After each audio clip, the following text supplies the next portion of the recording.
wonderful job.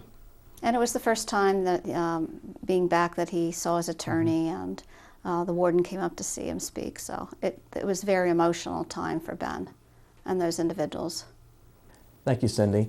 Now we're going to take a break and show statistics on how drunken driving has increased in the United States and how fatalities are on the rise. And we're going to come back with drunken driver Benjamin Walter, who killed Justin Sheftel on that day in June of 2005, and he will share his side of the story.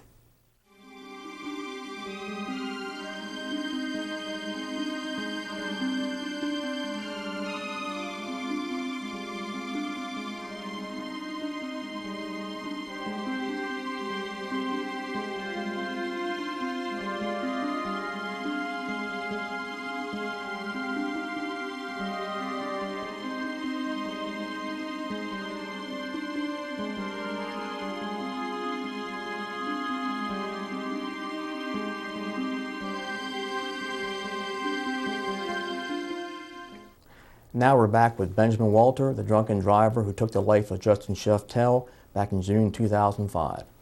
Ben, would you share your story of what happened that day back in 2005?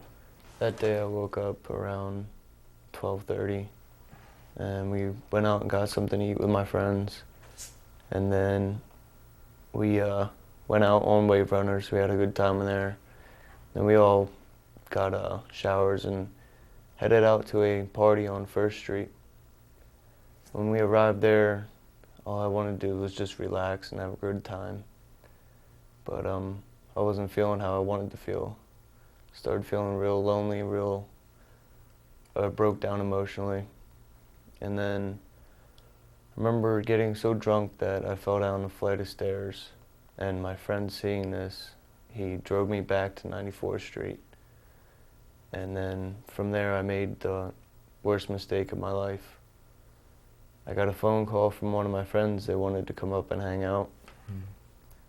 And my first reaction was to grab my keys and go. I wasn't thinking. And so I grabbed my keys and I told my friend, who's coming with me, I'm going to get somebody. And one of my friends raised his hand, he came with me, and that in a few minutes that changed my life and ended another. And I regret it to this day. How many drinks had you consumed? Enough to be a .16 at the time of the accident. And how old were you at the time of this crash? I was 18. And were you drinking beer, or what were you drinking? I believe it was beer and liquor. So you were really over the limit, way over the limit. Shouldn't have been drinking at all, as you know. No. So at the time of the crash, what happened right then? Right then, I got myself on Coastal Highway, which is an 8-lane highway, and I was approaching 77th Street, and I remember seeing Justin and two of his friends run across the street, passing my lane, and then I remember seeing Justin stop and run back to the median. And then after that, it was a crash. My windshield was smashed and I panicked. I didn't know what to do. I remember my friend yelling in my ear, telling me to get out of there, just go. So I went into shock and I went back to the place I was staying at. I remember running inside, telling all my friends that I just hit someone on the highway. And they said, "No, you didn't, you just hit a trash can." I said, "No." So get outside and look at my car. When everybody ran out, they saw the damage. My windshield was smashed like a spider web, and they all started crying and freaking out. And I remember somehow I got back in the car. Like, I don't know what came over me, my conscience, actually. And I got back in the car because I couldn't leave Justin. It just wasn't me. So I got back in the car and went back to the scene and owned up to what I've just done. When did the officers come on the scene? How soon They were all there right there. when I got back. And they took you, It took me 11 minutes to get back. and then they took you. They handcuffed you. Yeah, they handcuffed me and sat me on the curb and asked me if I needed any medical attention, and said no. I asked if Justin was okay. They couldn't tell me. In your condition, Yeah. and then they took you to the station. Mhm. What happened then?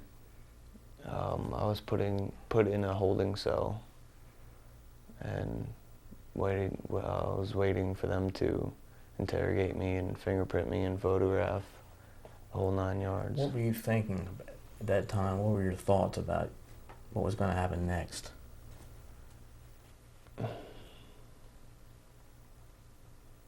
I knew I was going to jail.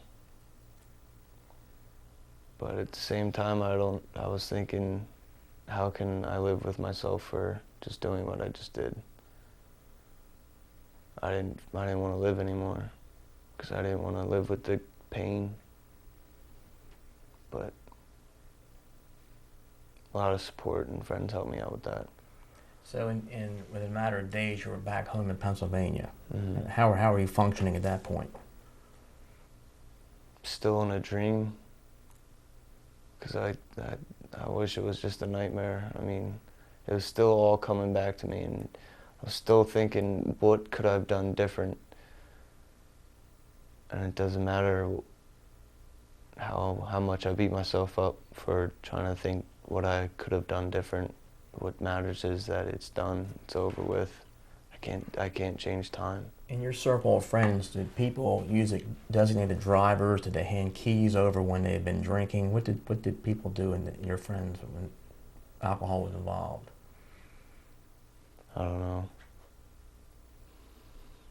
Was there any thought of not driving after you've been drinking? From my end? From your friends' end? Well, yeah, somewhat, but no one said anything. It just proceeded as it was, Yeah. and then tragedy struck. In due time, you had to come back to Worcester County to go to court. How did that feel? Reliving the moment as I kept taking steps toward the courtroom, and it was really hard because I saw Linda Sheftel and Elliot, and it was real hard for me because I know I took something very special to them. And you knew you were going to be punished. Yeah. And you could have gone to the state prison system. Oh yeah. But you didn't have to go there. How do you feel about this? Feel about doing this? Doing time. Oh, yeah. The time you did. I felt I had to own up to my responsibility.